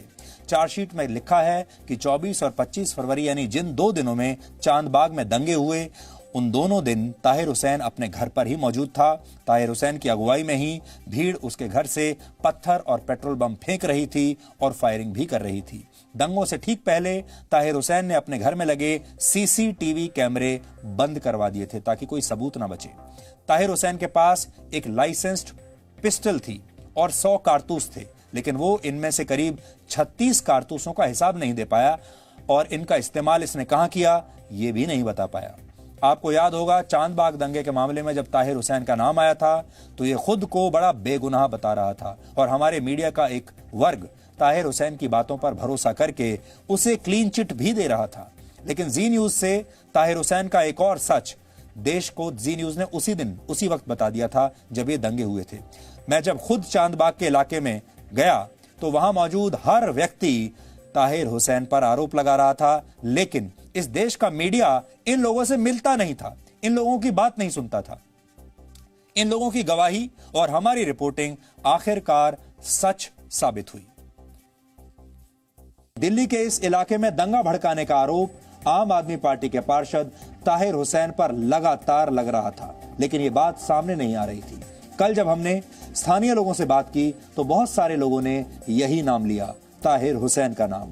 इन सारे लोगों का कहना था कि ताहिर हुसैन के घर की छत से ही तमाम दंगाई पत्थर फेंक रहे थे, पेट्रोल बम फेंक रहे थे और तेजाब फेंक रहे थे। उन्होंने अपनी आंखों से देखा, उन्होंने हमें वीडियो भी दिखाए, और हमें खुशी है कि हमारी इस रिपोर्ट के प्रसारण के बाद आज दिल्ली पुलिस ने ताहिर हुसैन के खिलाफ हत्या का मामला दर्ज कर लिया है। इसलिए ये एक बड़ी सफलता है। ये क्या दिखा रहे हैं आप? पेट्रोल बम है सर, ये पेट्रोल बम है। बत्ती इसके अंदर बत्ती लगी है। देखो सर, ये मैं बत्ती दिखाऊंगा आपको। ये पेट्रोल बम है सर, ये अच्छा, ये पेट्रोल बम देखो सर, बत्ती लगी हुई है इस पे, और इधर से काफिला आया और मारो चलेगा सर। ये पेट्रोल बम है। ये पेट्रोल बम है सर, ये पेट्रोल बम है। इसके अंदर पेट्रोल रखा हुआ, देखिए ये सर पेट्रोल भी देखो, ये इन सब के अंदर ये देखो सर पेट्रोल, ये देखो सर पेट्रोल, ये देखो कितना पेट्रोल है सर, इसमें कागज रखा हुआ है। अच्छा, और ऐसे इसके अंदर ये जो है ये कपड़ा इन्होंने ऐसे ये बम बनते हैं। इसके अंदर पेट्रोल भरा हुआ था और उसके अंदर फिर ये आग लगाने के लिए ये कपड़ा यहाँ पर लगाया हुआ है। इसका मोर्चा बना रखा है सर इन्होंने। ये बिल्डिंग थी वो, ये वाली बिल्डिंग यहाँ से मोर्चा बना रखा था इन लोगों ने। अच्छा, तो यहाँ से वो ऊपर खड़े हुए थे। ये निगम पार्षद तोहिर खान की बिल्डिंग है सर। अच्छा, ये निगम पार्षद तोहिर खान की बिल्डिंग है सर। ये निगम पार्षद आम पार्टी। और ऊपर से क्या, ऊपर से पत्थर चल रहे थे? पत्थर, ये पेट्रोल बम, ये पेट्रोल बम ये ऊपर से फेंके जा रहे थे यहाँ से। ये सर मोर्चा ही वहाँ था, पूरा मोर्चा यहाँ पर था, मतलब सारा इंजाम यहाँ था, सारा इंजाम यहाँ था, यहाँ से हुआ। ये बिल्डिंग ना होती तो शायद ये सत्यानाश ना होता। अगर ये बिल्डिंग ना होती तो यहाँ कुछ नहीं होता। ये ईंट को आप देख रहे हैं इसमें, ये ईंट देखिए यहाँ जो गाड़ी के स्क्रीन पर है, ये ऊपर से तोहिर खान वाली बिल्डिंग से सर, वहां से उस बिल्डिंग से इसको फेंका गया है। तोहिर खान वाली बिल्डिंग से फेंका गया, ताहिर खान बिल्डिंग। अच्छा, ये मकान, एक मैं मकान की छत पर आया हूँ अभी। देखो सर इन्होंने कैसा तोड़ दो, और यहाँ से देखिए तस्वीर कैसी दिखती है। ये मकान की छत है, पत्थर देखिए पूरे मकान की छत पर पत्थर ही पत्थर पूरे बिखरे हुए हैं। किस कदर तोड़ फोड़। जी, यहाँ से क्रॉस किया था तो उसमें आग लगी, इसमें भी आग यहाँ से लगाई, यहाँ से क्रॉस वाले मकान में भी ये सीन दिखाऊंगा। अच्छा, क्रॉस करके गए थे आग, उस मकान में भी आग लगाई है। हम लोग खुद बुझाए हैं। इस वाली बिल्डिंग से सर ये काम सब पेट्रोल पंप यहाँ से फेंके गए। इसकी निगम पार्षद की बिल्डिंग से नाश हुआ हमारे सारा पूरे क्षेत्र का। इसने हमारा पूरा क्षेत्र जला दिया। ये पूरी सड़क की हालत ये है। ये तस्वीरें देख के ही आपको अंदाजा आ जाएगा कि यहाँ पर कल दिन भर और कल रात में क्या हुआ। सर सामने फट अच्छा, यहाँ से खड़े होकर इस मकान से खड़े होकर फिर वहाँ सामने पेट्रोल बम फेंके गए। क्या हुआ? यही हमारा घर है, इसके पड़ोसी हैं हमारे तो बच्चे बीमार पड़ चुके हैं, हम बिल्कुल तबाह हो चुके हैं। इन्होंने बम के गोले फेंके, इतनी बड़ी बड़ी बोतलों में पेट्रोल भर भर के हमारे घरों में फेंका है। ताहिर हुसैन की इस बिल्डिंग को खत्म किया जाए, इस बिल्डिंग को खत्म किया जाए सर। हमारे बच्चे काट के नाले में फेंके गए, बच्चे हमारे काट के नाले में फेंके गए। मैं जाऊंगा अभी उस नाले में भी जाऊंगा, देखने के लिए जाएंगे। काम किया सर, प्री प्लानिंग थी सर। इस साइड पे देखा जाए, आपको लगता है कि पहले से योजना बना के किया है? सर इतना स्टाफ कहाँ से आएगा? पूरी प्लानिंग सर, पूरी प्लानिंग सर, इतना स्टाफ कहाँ से आएगा? 500 लोग पत्थर मार रहे हैं, हम लोग अपनी छत नहीं आ सकते। 3 दिन से घर में गए नहीं, पानी की टंकियां टूट गई हैं, पानी नहीं है, कैसे रहेंगे? मकान कमजोर कर दिए, हमारी तो पानी की टंकी रखी है, पत्थर। सर आपसे मेरी हाथ जोड़ के रिक्वेस्ट है, इस मकान के एक बार प्रॉपर तलाशी करवा दो, उसमें सब कुछ मिला करवा देगा। तो पुलिस ने की नहीं तलाशी? अभी इसकी कोई प्रॉपर तलाशी नहीं हुई सर, बिल्कुल भी। सर ये बहुत अप्रोच वाले हैं, हमें नहीं लगता कि इनका कुछ भी होगा, कुछ भी नहीं होगा। देखिए सीएम साहब, होम मिनिस्टर साहब, दिल्ली के एजुकेशन मिनिस्टर, मतलब कुछ कह नहीं सकते सर। सब इन्होंने तो हम मरवा दिए सर यहाँ पे। आप लोग क्या हाल है आपके? सब ठीक है? हाँ सब ठीक है, लेकिन हाल खराब है सर। जान बच गई आपकी? बच्चा मर गया, जान बच गई, चोट लगी है सर। अच्छा, ये आपको चोट इसी में दंगे में लगी है? हाँ, अच्छा, बड़ा डांस सर यही है ताहिर हुसैन। सबसे ज्यादा ताहिर हुसैन ने करवाया है, जो से हुआ है। 3 बंदे हमारे मार के नाले में भेज, ताहिर हुसैन ने से निकाली गई है। ताहिर हुसैन ने 150 भाषा डाल रखे थे कदम सारे। 4 मंजिला बिल्डिंग है ना जी, उसमें कम से कम 500 आदमी पत्थरबाज। मैं गया था वहाँ, फायरिंग करी है वहाँ से, ऊपर से फायरिंग हुई है, ये पत्थर मारे। ये मैं वहीं से लाया हूँ। बिल्कुल, इन्होंने पूरे इंतजाम से कर रखा था। ये मैं उठा के निशानी के तौर पर वहाँ से लेके आया हूँ। इस बिल्डिंग में एक रास्ता पीछे से भी है, वहाँ से पत्थर वगैरह। तो आपने देखा कि हर व्यक्ति बात करने के लिए बेताब था, हर व्यक्ति रोष से भरा हुआ था और उसकी कोई बात सुनने के लिए तैयार नहीं था। और देश भर के अखबार, देश भर का मीडिया कुछ और ही बात बता रहे हैं और यहां तक पहुंच नहीं रहे हैं। और जब हम वहां पर पहुंचे, उसके बाद सच्चाई पता चली और फिर हमें यह पता चला कि असली हकीकत क्या है, असली कहानी क्या है। अब ये 2 चार्जशीट मेरे जो हाथ में है, इसमें से मैं आपको 2 लाइन पढ़कर बताना चाहता हूं। देखिए, इसमें लिखा है, the witnesses have stated that Tahir Hussain was provoking and instigating the mob against the Hindus oblique kafirs to kill them. ये बात आपको ध्यान रखनी होगी। चार्जशीट्स को पढ़कर मैं बता रहा हूं, कोई ये ना कहे कि अपने मन से बनाकर बोल रहा हूं, जिसमें वो कहता है चार्जशीट में कि ताहिर हुसैन जो दंगाई हैं उनको भड़का रहा था और उनसे कह रहा था कि हिंदुओं को और काफिरों की हत्या कर दो। ये इसमें लिखा हुआ है और मैं आपको चार्जशीट से ही पढ़कर बता रहा हूं। ये दंगे कैसे होते हैं आपको समझना चाहिए आज। इसके बाद इसमें लिखा है कि Tahir Hussain was leading the mob from his house. He provoked and instigating the Muslims against Hindus, saying that Hindu people has killed a number of Muslims and has set fire in their shops at Sherpur Chowk and let no Hindu go scot free. मुसलमानों को ये कहकर भड़काया कि जो हिंदू हैं वो दंगा कर रहे हैं, वो आगजनी कर रहे हैं, उन्होंने दुकानों में लूटपाट कर दी है, दुकानों को आग लगा दी है और एक भी हिंदू बचने ना पाए, ये कहकर मुसलमानों को उन्होंने भड़काया। और बाद में इस तरह की चीज हुई कि इसे हिंदू मुसलमान दंगे का नाम दे दिया गया। इसके बाद ताहिर हुसैन ने ऐसा किया क्यों, उसके बारे में 2 लाइन और आपको पढ़कर मैं बताता हूं कि इसमें लिखा है कि वहां उस इलाके के आसपास प्रो CAA डेमोन्स्ट्रेशंस चल रहे थे। आपको याद होगा उस समय पूरे देश में CAA के खिलाफ प्रदर्शन चल रहे थे, चाहे वो शाहीन बाग में हो, चाहे वो जामिया मिलिया इस्लामिया यूनिवर्सिटी में हो, देश भर में ऐसे प्रदर्शन चल रहे थे। अब मीडिया के लिए जो फैशन में है वो ये है कि जो खिलाफ प्रदर्शन कर रहा है नए कानून के, उसकी कवरेज होगी, लेकिन जो पक्ष में कर रहा है उसकी कवरेज नहीं होगी।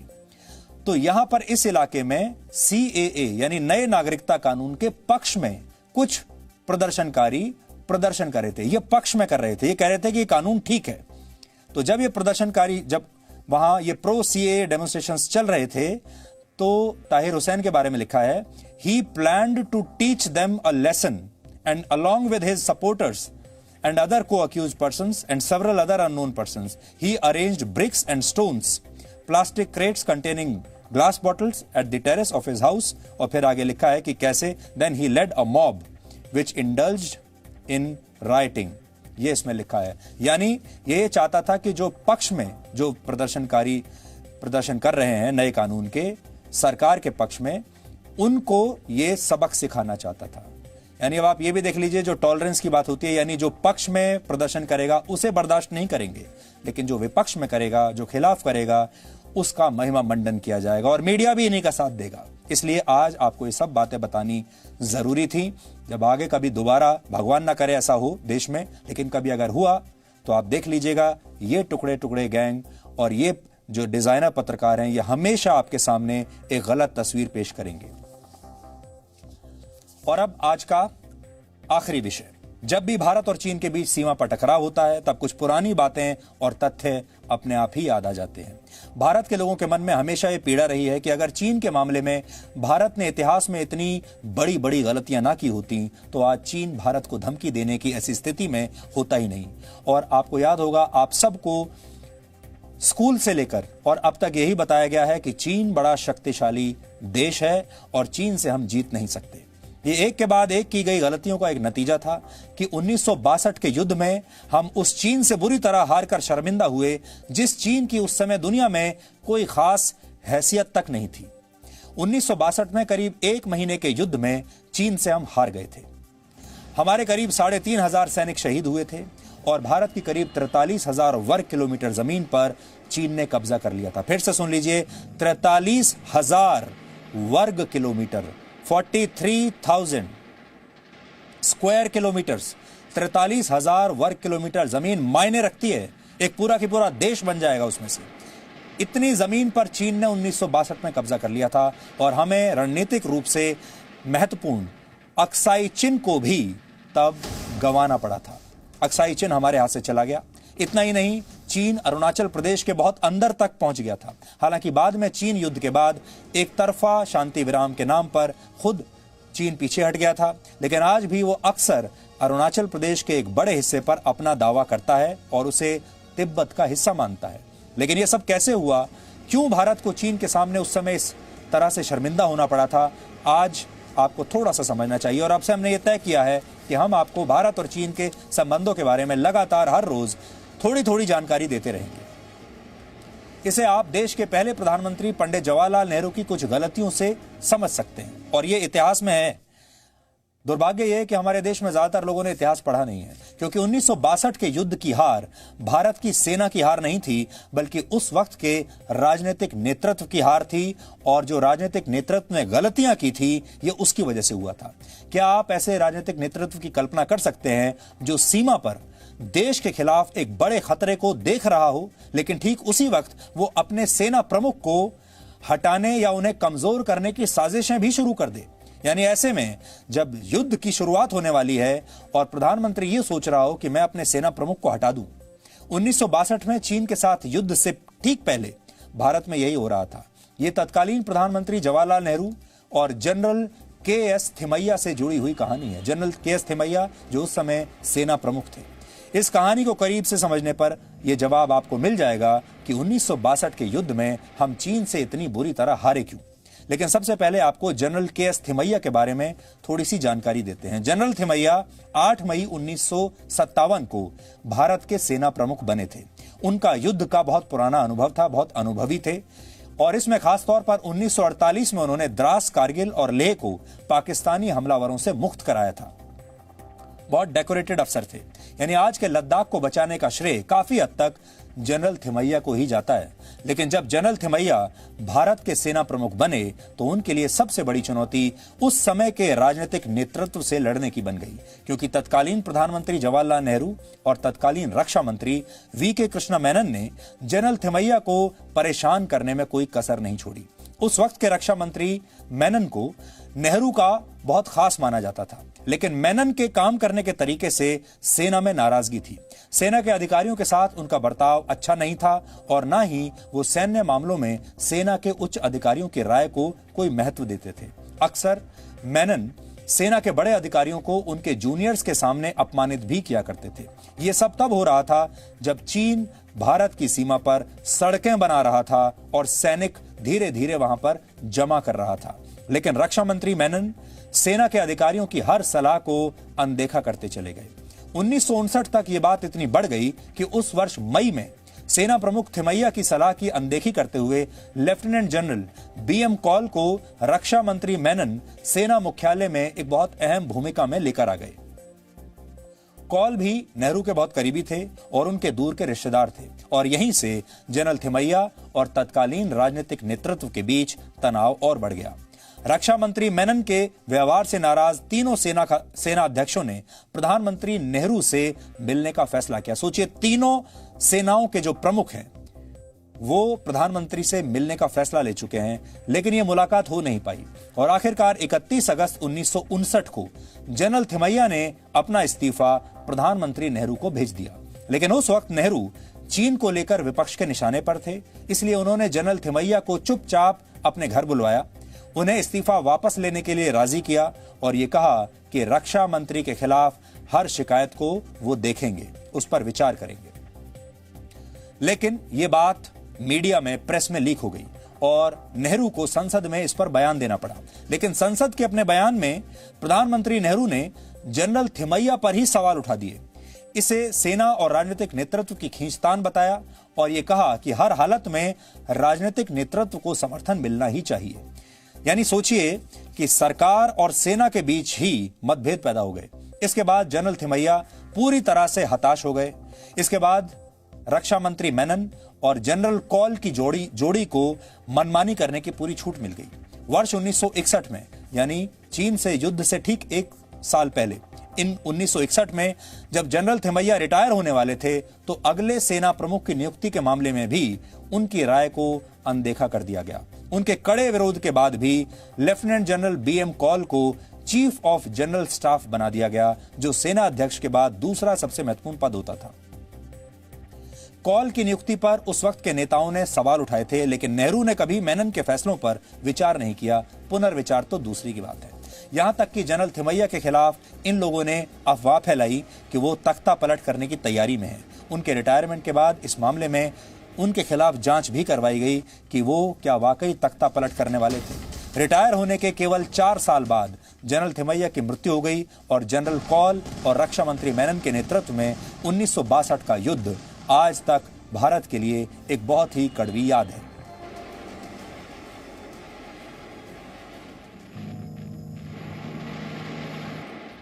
ये जो सभी बातें हमने आपको आज बताई हैं, इन बातों का जिक्र सैन्य इतिहासकार शिव कुणाल वर्मा और retired major general Kuldeep Singh Bajwa की पुस्तकों में किया गया है। इसलिए निजी तौर पर हम इन दावों की खुद तो कोई पुष्टि नहीं कर सकते, लेकिन किताबों में जो लिखा है, जो हमने पढ़ा आज, इस पर रिसर्च किया, उसके नाते ये सब आपको हम आज बता रहे हैं। लेकिन कल हम आपको ये बताने वाले हैं कि इस युद्ध के दौरान भारत की वामपंथी पार्टियां कैसे भारत और भारत की सेना का नहीं बल्कि चीन का समर्थन उस समय कर रही थी।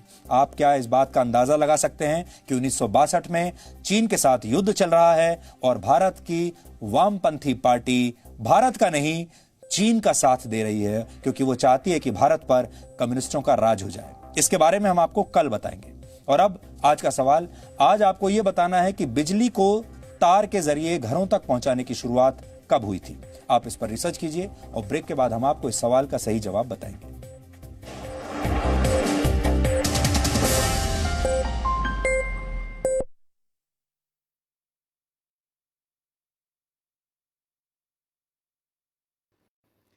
और कभी आपको लगे कि मेरे अंदर नेगेटिविटी कुछ है, आपके अपने अंदर, उसको स्ट्रेंथ में कैसे बदला जाए, ये भी जान लेना बहुत जरूरी होगा।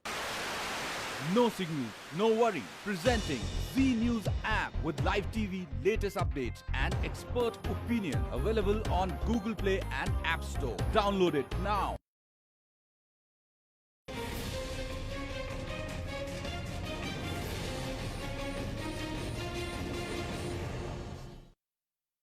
जब आदमी कन्विंस नहीं होता किसी बात से, तो उसके बारे में फिर धीरे धीरे नेगेटिव सोचने लगता, और वो नेगेटिविटी फिर हमारे ऊपर कब्जा कर लेती। तो इसका इलाज बड़ा सिंपल है। आज ज़िंदगी हमारी बड़ी सिंपल है, लेकिन क्योंकि वातावरण इस प्रकार का बन गया, वेस्टेड इंटरेस्ट इतने चारों तरफ हमारे हैं, लोग एक्सप्लॉयटेशन की नीतियाँ चारों तरफ ऐसी हैं, जिसके कारण से जो सीधी सच्ची चीज़ थी उसको हमने बड़ा कॉम्प्लिकेटेड रूप से करके और बढ़ा चढ़ा के सोचने लगे, जिसके कारण से कंफ्यूज हो गए। नहीं तो सिंपल सी बात है, ज़िंदगी का एसेंस, मैं पहले भी कई अपने शो में कह चुका हूँ, ज़िंदगी का सार निचोड़ केवल दो ही हैं। एक ये कि प्रेजेंट में रहो, पास्ट और फ्यूचर में अपने दिमाग को मत जाने दो, और दूसरा ये कि जो कुछ है वो इस 5 हाथ की काया में ही है, आपके अपने अंदर ही है। हम ढूंढते हैं बाहर, हर बात का जवाब हम दूसरे जगह ढूंढते हैं, लेकिन अगर सिंपलिस्टिकली अगर अपने आप से समझें तो आपको अपनी बात का जवाब अपने पास ही मिलेगा। और उसको कोई नेगेटिविटी है या कोई भी ऐसी चीज़ है जो आपकी सक्सेस में बाधा बन रही है, जो आपकी खुशियों के बीच में आड़े आ रही है, उसको जब आपको समझ आया कि मेरे अंदर ये कमी है, उसको ठीक करने के लिए हमें ही चलना पड़ेगा। ये शो हो चाहे मैं हूँ, केवल आपको रास्ता दिखा सकते हैं, रास्ता चलना आपको पड़ेगा। लेकिन आज हम बात करें नेगेटिविटी की। नेगेटिव असर हमारे पर बहुत से होते हैं, लेकिन उससे पहले हम पॉजिटिव बात करेंगे, क्योंकि जब तक हम पॉजिटिव नहीं सोचेंगे तब तक हम ज़िंदगी में नेगेटिविटी को हटा नहीं सकेंगे। अगर एक कोई बड़े, जैसे आपका कॉलेज है, आपके प्रिंसिपल हैं, आप उनके टीचर्स हैं, कॉलेज की भलाई के लिए कुछ काम वो सोच रहे हैं, 6-7 लोग अगर बैठे हैं, उसमें से यदि एक व्यक्ति नेगेटिव सोचने वाला भी हो ना, तो वो फ़ायदा कर सकता है, क्योंकि वो जो विषय डिस्कस किया जा रहा है, जो निर्णय आपने लेना है, उस पे नेगेटिव रूप भी वो दिखा सकता है। तो ऐसे व्यक्ति भी हैं जिनके अंदर नेगेटिविटी एक अपना टैलेंट होता है। उसको नेगेटिव मतलब बहुत एक बुराई के रूप में नहीं सोच के, अगर ये सोचें कि उसके अंदर एक ये टैलेंट है जो कि जन्म से उनको मिला है, तो ऐसे इंसान अच्छे सिक्योरिटी ऑफिसर हो सकते हैं, वो अच्छे एनालिस्ट हो सकते हैं। किसी बात को एनालाइज करना हो तो उसको एनालिसिस ठीक से करके आपके सामने रख सकते हैं। वो लोग जो बिज़नेस के अंदर कोई फेलियर होने वाला है उसको पहले देख सकते हैं, क्योंकि नेगेटिव बात सोचेंगे, नेगेटिव क्वेश्चन करेंगे। तो इस प्रकार के रोल में यदि नेगेटिव सोचने वाला व्यक्ति लगाया जाए तो वहाँ पे वो एसेट हो सकता है। लेकिन नेगेटिविटी की कुछ अच्छाइयाँ भी हैं, ये भी हमको सोच के चलना पड़ेगा। और कभी आपको लगे कि मेरे अंदर नेगेटिविटी कुछ है, आपके अपने अंदर, उसको स्ट्रेंथ में कैसे बदला जाए, ये भी जान लेना बहुत ज़रूरी होगा। No signal, no worry. Presenting Z News app with live TV, latest updates and expert opinion. Available on Google Play and App Store. Download it now.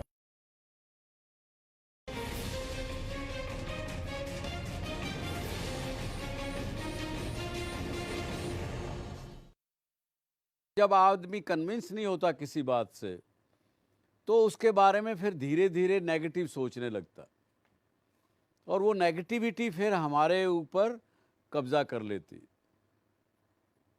तो इसका इलाज बड़ा सिंपल है। आज ज़िंदगी हमारी बड़ी सिंपल है, लेकिन क्योंकि वातावरण इस प्रकार का बन गया, वेस्टेड इंटरेस्ट इतने चारों तरफ हमारे हैं, लोग एक्सप्लॉयटेशन की नीतियाँ चारों तरफ ऐसी हैं, जिसके कारण से जो सीधी सच्ची चीज़ थी उसको हमने बड़ा कॉम्प्लिकेटेड रूप से करके और बढ़ा चढ़ा के सोचने लगे, जिसके कारण से कंफ्यूज हो गए। नहीं तो सिंपल सी बात है, जिंदगी का एसेंस मैं पहले भी कई अपने शो में कह चुका हूं, जिंदगी का सार निचोड़ केवल दो ही हैं। एक ये कि प्रेजेंट में रहो, पास्ट और फ्यूचर में अपने दिमाग को मत जाने दो, और दूसरा ये कि जो कुछ है वो इस 5 हाथ की काया में ही है, आपके अपने अंदर ही है।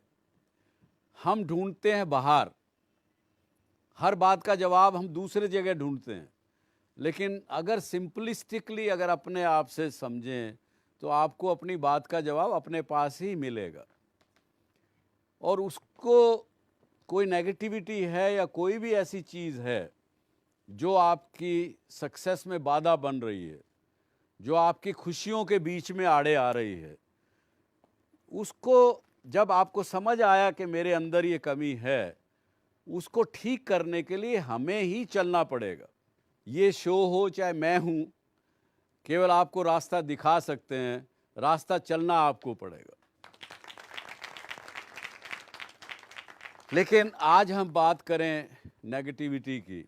नेगेटिव असर हमारे पर बहुत से होते हैं, लेकिन उससे पहले हम पॉजिटिव बात करेंगे, क्योंकि जब तक हम पॉजिटिव नहीं सोचेंगे तब तक हम जिंदगी में नेगेटिविटी को हटा नहीं सकेंगे। अगर एक कोई बड़े, जैसे आपका कॉलेज है, आपके प्रिंसिपल हैं, उनके टीचर्स हैं, कॉलेज की भलाई के लिए कुछ काम वो सोच रहे हैं, 6-7 लोग अगर बैठे हैं, उसमें से यदि एक व्यक्ति नेगेटिव सोचने वाला भी हो ना, तो वो फ़ायदा कर सकता है, क्योंकि वो जो विषय डिस्कस किया जा रहा है, जो निर्णय आपने लेना है, उस पे नेगेटिव रूप भी वो दिखा सकता है। तो ऐसे व्यक्ति भी हैं जिनके अंदर नेगेटिविटी एक अपना टैलेंट होता है। उसको नेगेटिव मतलब बहुत एक बुराई के रूप में नहीं सोच के, अगर ये सोचें कि उसके अंदर एक ये टैलेंट है जो कि जन्म से उनको मिला है, तो ऐसे इंसान अच्छे सिक्योरिटी ऑफिसर हो सकते हैं, वो अच्छे एनालिस्ट हो सकते हैं। किसी बात को एनालाइज करना हो तो उसको एनालिसिस ठीक से करके आपके सामने रख सकते हैं। वो लोग जो बिज़नेस के अंदर कोई फेलियर होने वाला है उसको पहले देख सकते हैं, क्योंकि नेगेटिव बात सोचेंगे, नेगेटिव क्वेश्चन करेंगे। तो इस प्रकार के रोल में यदि नेगेटिव सोचने वाला व्यक्ति लगाया जाए तो वहाँ पे वो एसेट हो सकता है। लेकिन नेगेटिविटी की कुछ अच्छाइयाँ भी हैं, ये भी हमको सोच के चलना पड़ेगा। और कभी आपको लगे कि मेरे अंदर नेगेटिविटी कुछ है आपके अपने अंदर, उसको स्ट्रेंथ में कैसे बदला जाए, ये भी जान लेना बहुत ज़रूरी होगा। No signal, no worry. Presenting Z News app with live TV, latest updates and expert opinion. Available on Google Play and App Store. Download it now.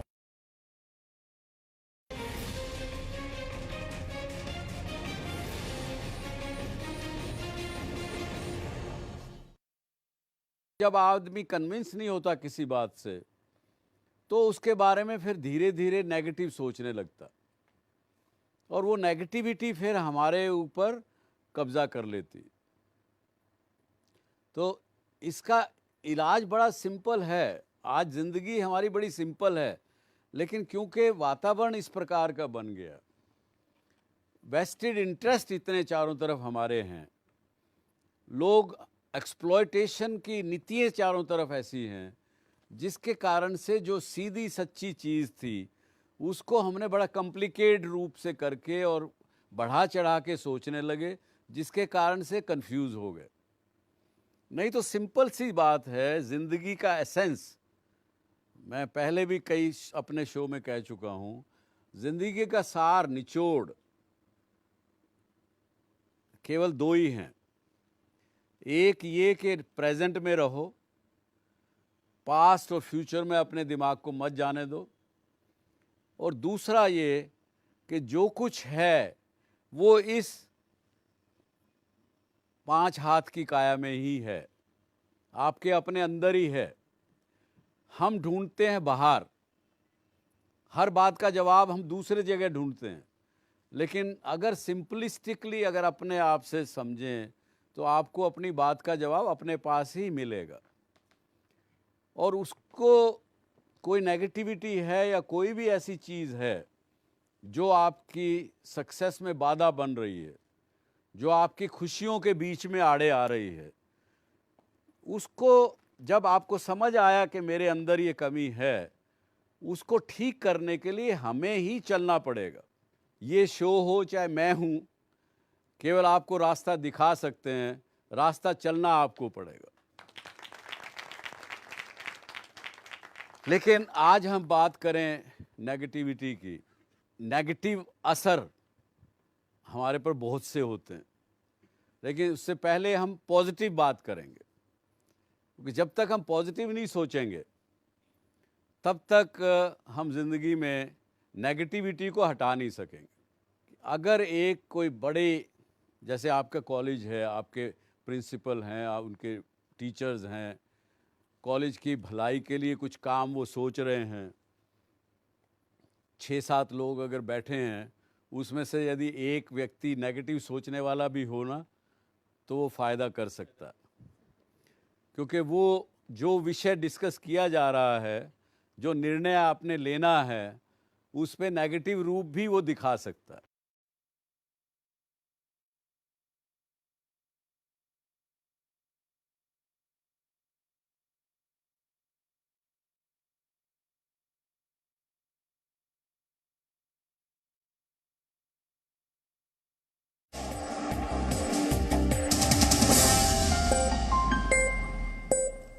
और अब आखिर में देखते हैं कि आज के इतिहास में क्या लिखा है। वर्ष 1984 में आज ही के दिन इंदिरा गांधी की सरकार ने अमृतसर के हरमिंदर साहिब यानी स्वर्ण मंदिर में ऑपरेशन ब्लू स्टार शुरू किया था। उस समय जरनैल सिंह भिंडरवाले की अगुवाई में खालिस्तानी आतंकवादियों ने स्वर्ण मंदिर पर कब्जा किया हुआ था।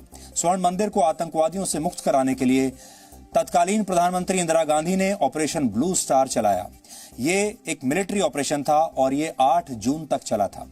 सरकारी आंकड़ों के मुताबिक इस ऑपरेशन के दौरान करीब 500 लोगों की मौत हुई थी और माना जाता है कि ऑपरेशन ब्लू स्टार की वजह से सिख समुदाय इंदिरा गांधी से नाराज हो गया था और इसका नतीजा ये हुआ कि 31 अक्टूबर 1984 को उन्हीं के सिख सुरक्षा गार्ड्स ने, बॉडीगार्ड्स ने इंदिरा गांधी की गोली मारकर हत्या कर दी थी। वर्ष 1930 में आज ही के दिन भारत के पूर्व रक्षा मंत्री जॉर्ज फर्नांडिस का जन्म कर्नाटक के मैंगलोर में हुआ था। वो वर्ष 1975 की इमरजेंसी के सबसे चर्चित और बड़े नेताओं में से एक थे। जॉर्ज फर्नांडिस 1998 से वर्ष 2001 तक अटल बिहारी वाजपेयी सरकार में रक्षा मंत्री थे। जॉर्ज फर्नांडिस अक्सर कहा करते थे कि चीन हमारा दुश्मन नंबर 1 है और आज उनकी ये बात एकदम सच साबित हो रही है। वर्ष 1889 में आज ही के दिन पहली लंबी दूरी की बिजली की लाइन बनकर तैयार हुई थी। लगभग 22 किलोमीटर लंबी ये पावर ट्रांसमिशन लाइन अमेरिका के ओरेगॉन राज्य के विलामेट फॉल्स से पोर्टलैंड तक बिछाई गई थी। इस लाइन के शुरू होने के साथ ही बिजली को बिजली घरों से तारों के जरिए यानी केबल के जरिए दूर दूर तक पहुंचाने की शुरुआत हुई थी। आज बिजली के तारों से हजारों किलोमीटर दूर तक बिजली पहुंचाई जाती है। 2018 में भारत ने अपने सभी गांवों तक बिजली पहुंचाने का लक्ष्य हासिल कर लिया था और इसमें पावर ट्रांसमिशन लाइंस की एक बहुत बड़ी भूमिका है। वर्ष 1940 में आज ही के दिन दूसरे विश्व युद्ध के दौरान जर्मनी के एयरफोर्स ने पेरिस पर भारी बमबारी की थी और इस बमबारी ने पेरिस शहर को बर्बाद कर दिया था। इसे विश्व युद्ध की एक बहुत बड़ी घटना माना जाता है, टर्निंग पॉइंट माना जाता है। इसके बाद जर्मनी ने पेरिस पर कब्जा कर लिया था। फिर 1940 से 1945 तक फ्रांस पर जर्मनी का ही कब्जा रहा। वर्ष 1945 में मित्र देशों की सेनाओं ने फ्रांस को जर्मनी से आजाद करवाया था। वर्ष 1924 में आज ही के दिन विश्व प्रसिद्ध उपन्यासकार फ्रेंज काफ्का का निधन हुआ था। अपने जीवन में फ्रेंज काफ्का ने अपनी बहुत ही कम रचनाओं को प्रकाशित किया था और उनके ज्यादातर उपन्यास उनकी मृत्यु के बाद मैक्स ब्रॉड नाम के उनके एक दोस्त ने छपवाए थे। काफ्का ने मैक्स ब्रॉड को अपनी इन मैन्युस्क्रिप्ट्स यानी पांडुलिपियों को नष्ट करने की जिम्मेदारी दी थी, लेकिन ब्रॉड ने काफ्का की ये बात मानी नहीं और उन्हें नष्ट करने के बजाय प्रकाशित करवा दिया। काफ्का को 20वीं सदी के महान लेखकों में गिना जाता है। दी मेटाफोर्सिस एंड द ट्रायल उनकी लिखी हुई कुछ खास रचनाएं हैं। उनका जन्म चेक रिपब्लिक की राजधानी प्राग में हुआ था और वो जर्मन भाषा में लिखते थे। और आज वर्ल्ड बाइसिकल डे है। वर्ष 2018 में संयुक्त राष्ट्र महासभा ने 3 जून को विश्व साइकिल दिवस के तौर पर मनाने की शुरुआत की थी। इसका मकसद साइकिल चलाने के प्रति लोगों में जागरूकता बढ़ाना था, उन्हें प्रोत्साहित करना था।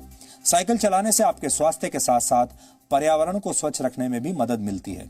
कोरोना वायरस की वजह से अब यूरोप के ज्यादातर देशों में साइकिल चलाने का चलन बढ़ने लगा है और इटली में तो साइकिल खरीदने वालों को वहां की सरकार 60% तक की सब्सिडी भी दे रही है। इसलिए अगर आप चाहें तो आप भी साइकिल चलाने को अपने जीवन में एक नया बदलाव मान सकते हैं और ज्यादा से ज्यादा साइकिल चला सकते हैं।